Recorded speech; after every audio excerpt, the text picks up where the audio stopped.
চাওকচোন আমাৰ পোৱালিটো ইমান ধুনীয়াকৈ শুই আছে, ইমান ভাল পাইছে, বিচনাত থাকিব মন নকৰে,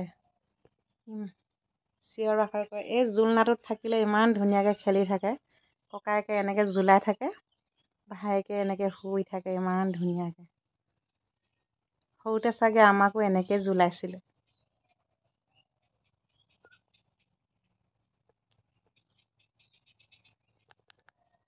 ককায়েকে বিস্কুট খাই খাই জোলাই আছে।